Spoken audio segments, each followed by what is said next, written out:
반갑습니다.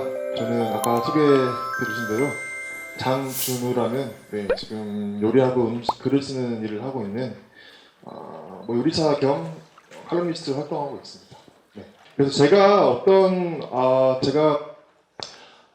생각을 제가 갖고 있고 이거가 왔습니다라고 말씀드리는 것보다 제가 어떤 고민을 하고 있는지를 좀 나누면 여러분도 조금 어렴풋하게 알고 있는 그런 음식에 대한 그런 궁금증들이나 혹은 평소에 생각했던 그런 의문들을 조금씩 공유하면서 이해할 수 있을 것 같아서 제가 평소에 하는 생각들을 좀 정리해서 왔습니다.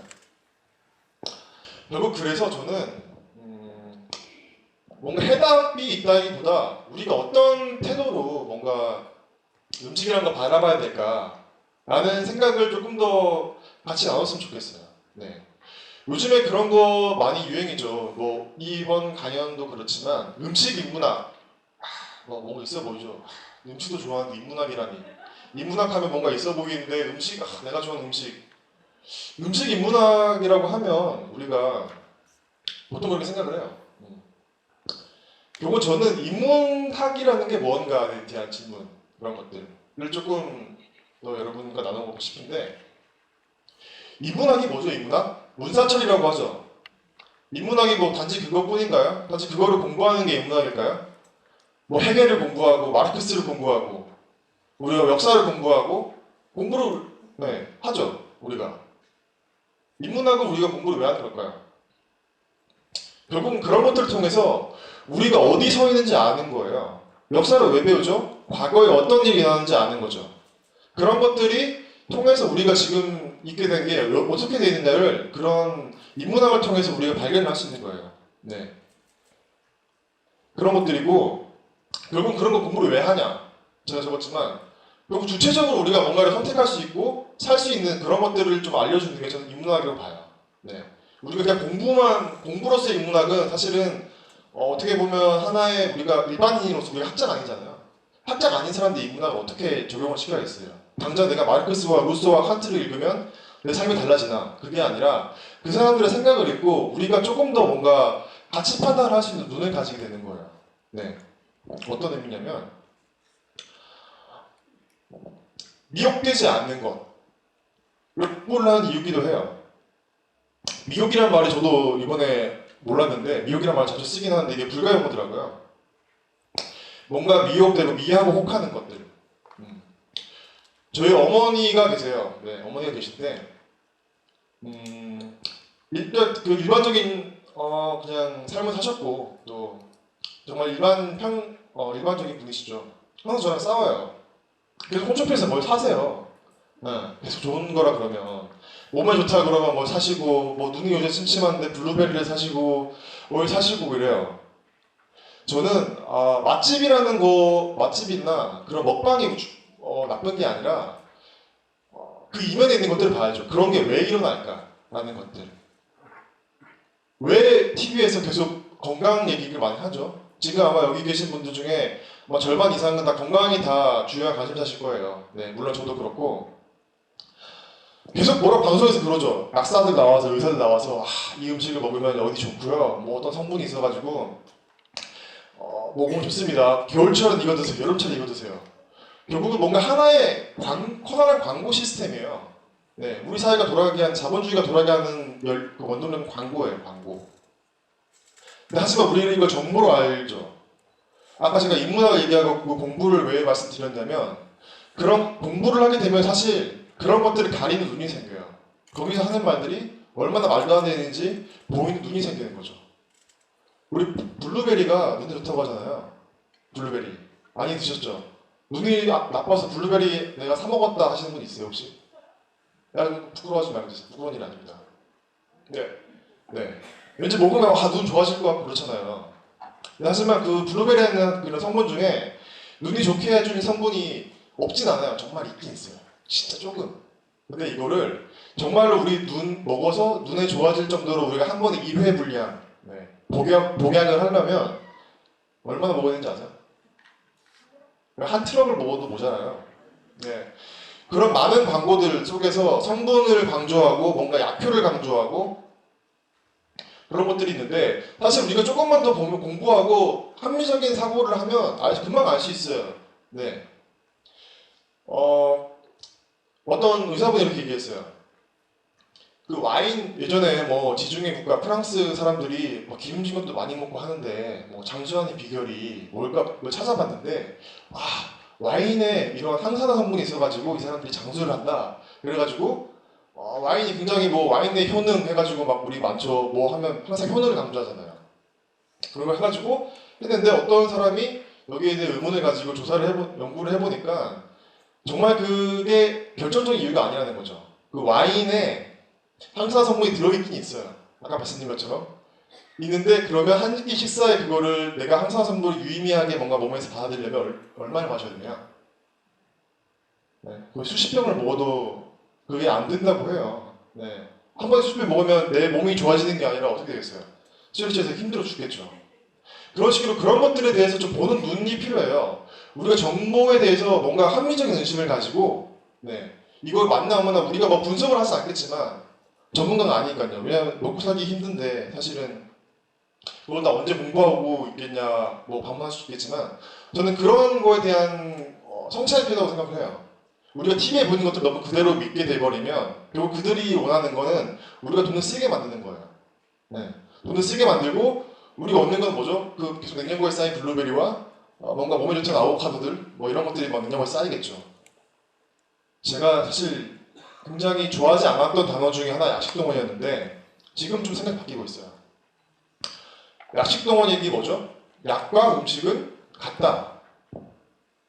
그래서 사실 효능이라는 얘기가 굉장히 강조되고 있는 거예요. 왜냐하면 우리가 먹는 게 아까 그 브리아 사방이 말한 것처럼 정치적인 의미를 떠나서 우리가 정말 먹는 게 내 몸이 되고 한다고 하면 네 먹는 게 되게 중요하겠죠. 좋은 걸 먹어야겠죠. 근데 하지만 우리가 음식이 약이야, 보양식이야. 우리 현대사회의 문제는 항상 그러죠. TV를 켜면 당신이 필요한 거는 이걸 안 먹어서 그래요. 네. 당신이 필요한 거 이거 안 먹어서 그렇고 당신이 뭔가 기적의 밥상 같은 걸 막 하면 당신의 인생이 달라지고 뭔가 달라질 거야라고 막 계속 먹으라고 하죠. 근데 먹으라고요, 먹으라고. 안 좋으니까 이거 먹고 뭐 더 좋아지기 위해서 이거 먹고 제가 봤을 때는 현대사회의 모든 질병이나 문제점은 뭐냐면 과잉이에요, 과잉. 뭔가 우리가 영양소가 부족하지 않아요. 네. 제가 한동안 순댓국에 너무 빠져가지고 순댓국만 정말 일주일 동안 먹은 적이 있어요. 네. 정말 살이 찌더라고요. 네. 일주일 동안 먹었는데 뭐 금방 벨트가 정말 바뀔 정도로 굉장히 바뀌었던데 우리는 이제 그런 음식들이 어떻게 나오는 거죠? 사실 보양식이라고 나오는 것들 만든 음식들이 정말 우리가 못 살고 이럴 때 정말 한 끼에 배부르게 뭔가 채우려고 할 때 만든 음식들인데 이걸 일상적으로 먹게 되면 어떤 문제가 생기는 거죠? 과잉이 생기는 거예요, 과잉. 몸에 좋은 뭐 삼계탕 뭐 이런 것들을 매일 드셔보세요. 어떤 몸에 변화가 생기는지. 네. 젊은 저도 이렇게 힘든데 아마 뭐 많이 힘드실 거예요. 결국 뭐냐면 계속 그런 광고나 이런 것들이 계속 강요하고 더 사게 만들고 뭔가 먹게 만드는데 우리에게 필요한 덕목은 그런 거예요. 여기가 좋게 살아서 그런 게 아니라 저도 혼자 막 고민을 하다 보니까 결국은 절제나 이런 만족, 자기 만족 이게 굉장히 중요한 가치인 걸 깨달았거든요. 그런 말을 해요. 약사분들은 네 그런 말을 해요. 음식이 정말 약효를 하려면 아까 말씀드린 것처럼 굉장히 많이 먹어야 돼요. 네. 그러니까 뭔가 내가 몸에 즉각적인 반응을 원하면 음식보다는 약을 먹는 게 훨씬 더 효과가 커요. 네. 하지만 우리 음식이라는 게 뭐죠? 하루에 꼬박 2끼, 3끼를 먹어야 되는 거잖아요. 결국은 그런 만족이나 절제를 통해 가지고 우리 먹는 것들을 조절하면서 제가 아까 뭐라고 했죠? 인문학적으로 음식을 먹는다는 게 뭐라고 했죠? 주체적으로 먹는 거였죠. 주체적으로 한번 생각을 해보세요. 일주일 전에 먹은 음식 기억하시는 분 있어요? 일주일 전 이 시간에 토요일 주말에 나는 뭘 먹었어? 기억하시는 분? 없죠? 3일 전 3일 전에 나 뭐 먹었지? 기억하시는 분 있어요? 아, 네. 주체적으로 살고 계십니다. 저도 한번 그런 걸로 해요. 우리가 이게 인스타로 막 인스타가 아니라 사진을 찍잖아요. 제가 한번 일주일 동안 어떤 식습관을 가지고 있는지에 대해서 좀 궁금증이 생겨가지고 사진을 찍기 시작했어요. 그래서 제가 먹는 것들. 저는 사실 한 끼 아니면 2끼 먹거든요. 3끼 다 챙겨 먹지 않아요. 네. 사실 잠이 많아가지고 아침에는 잘 안 먹는데 저는 그냥 한 끼 먹고 이렇게 한다 생각했는데 굉장히 많은 양을 먹고 있더라고요.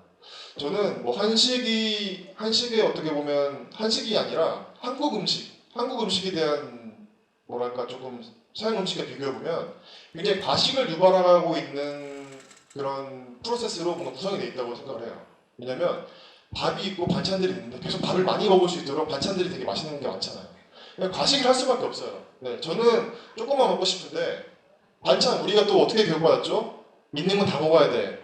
네, 저는 그만 어머니가 그런 말씀하시면 항상 아니 음식이 중요해 내가 중요해 내가 이거 먹어서 힘든데 네? 그게 더 중요하냐고 사실은 뭐 물론 뭐 논쟁거리가 있겠지만 그런 거예요. 항상 그 과식을 유발하게 하는 그런 밥상들 우리가 푸짐하게 차리면 좋아하잖아요. 근데 하지만 우리가 다 먹나요? 반찬들을? 먹지 않아요. 서양에 가보면 음식을 한 접시로 줘요. 네. 원래 처음부터 서양도 원래 한 접시로 나오지 않았지만 이렇게 한 접시에 대해서 뭔가 1인분이 있다는 거에 대해서 먹는다는 게 어떻게 보면 뭐랄까 과식을 덜하게 만들어요. 물론 유럽 사람들도 그걸 먹고 또 뭘 먹죠? 디저트를 먹죠. 네. 그래서 뭐 결국 뭐 그쪽이나 이쪽이나 과식을 하게 되면 나름인데 그렇게 의식적으로 내가 뭘 먹고 있는지에 대해서 의식을 하고 내가 일주일 동안 혹은 하루 동안 얼마만큼의 양을 먹는지를 뭔가 조금 깨닫고 먹으면 좀 달라져요. 식단이. 그래서 저는 좋은 음식과 나쁜 음식은 없다고 생각을 해요. TV에 그런 거 많이 하죠. 뭐이 나쁜 음식. 뭐 슈퍼푸드 하면 좋은 음식 있고 뭐 나쁜 음식 하면 뭐 화학 제품 쓰는 제품들 나쁘다고 생각을 하죠. 사실 저는 그 음식들도 존재 가치가 있다고 봐요. 모든 화학 제품들을 다 사라져야 되는 게 아니라 사실 그렇게 만들었기 때문에 우리가 지금 전부 다 배를 부르게 먹고 살고 있는 거예요. 예전에 그런 제품이 나오기 전에는 어땠죠? 모자랐죠. 비싸고 모자랐죠. 대량 생산이 가지는 의미는 모두를 배부르게 하는 데 의미가 있어요. 그게 꼭 나빴다는 게 아니라 이제 대량 생산에서 배가 부러졌으면 이제 우리는 뭘 해야죠? 양이 아니라 가치를 찾아서 소비를 해야 되는 거죠. 네. 그래서 지금 뭐 간장이나 된장이나 되게 많이 건강한 음식을 뭐 많이 찾게 되잖아요. 정말 제대로 만든 간장, 제대로 만든 된장. 그런 것도 찾아 드시는 분 만드시는 분 많고 꼭 화학 제품이니까 뭐 안 돼. 이건 뭐 사람마다 다르겠지만 저는 그렇게 생각을 해요. 좋고 나쁨은 사물에 있지 않거든요. 그걸 쓰는 사람한테 달린 거죠. 저한테 칼이 있어요. 이 칼을 가지고 사람을 찌르면 칼은 나쁜 칼이죠. 하지만 이 칼로 음식을 만들면 좋은 칼이에요. 칼 자체는 가치 중립적인 거예요. 저는 음식도 마찬가지로 봐요. 아무리 몸에 좋은 음식이라고 해도 아무리 몸에 좋은 된장, 간장이라고 해도 이걸 내가 식탐을 가지고 많이 섭취하게 되면 우리 몸이 어떻게 되죠? 나쁘게 돼요. 아무리 몸에 좋은 삼계탕을 뭐 많이 먹고 무슨 뭐 자라탕도 먹고 무슨 이런 거 먹어도 이거 많이 먹고 과식하게 되면 결국 이게 나쁜 음식이 되는 거예요. 그래서 저는 음식 재료를 가지고 또는 뭔가 하나의 음식을 가지고 좋다 나쁘다고 말할 수 없다라고 보는 게 제 관점이에요. 그래서 그렇게 생각을 해요. 계속 뭐 말씀드리는 거지만 우리는 그 음식에 가진 가치를 이해를 해야 돼요. 아까 아직 간장 얘기도 했지만 아까 왜냐면 저 선재 스님하고 아까 좀 잠깐 앞전에 말씀 나눴는데 그럼 간장 요즘에 뭐 3분의 간장이라고 굉장히 뭐 먹지 말자 운동도 하고 하는데 그거는 그거대로 있는 거예요. 그거대로 있는 거고 정말 좋은 재료를 내가 공부해서 찾고 또 그거에 대해서 가치를 인정하고 소비를 하면 사실 그거는 된 거예요. 다른 사람들은 사실은 뭐 먹지 말자고 할 필요는 없다고 생각을 하는데 어떤 이 음식이 어떻게 만들어졌는지에 대한 아까 요즘에 그런 것들을 뭐 많이 보실 거예요. 하도 다 자기들이 좋다고 해요. 농부들은 자기들이 만든 음식을 다 애정이 있고 다 열정이 있으세요. 네. 그거에 대해서 이 농부의 음식은 별로야? 이 농부의 음식은 맞는 거라고 우리가 할 수 있나요?